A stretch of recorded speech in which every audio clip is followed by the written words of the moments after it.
Hi guys and welcome on GSM-ABC YouTube channel. In this video I will show you how to easy pay with Redmi phones.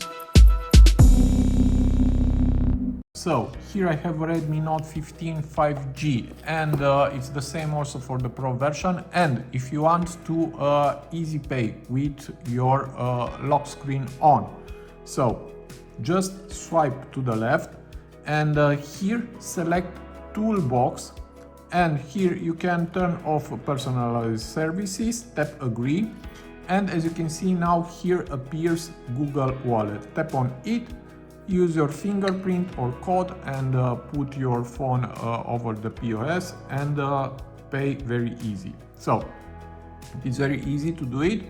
And now if you don't have this option here, I will show you how to enable it from the settings.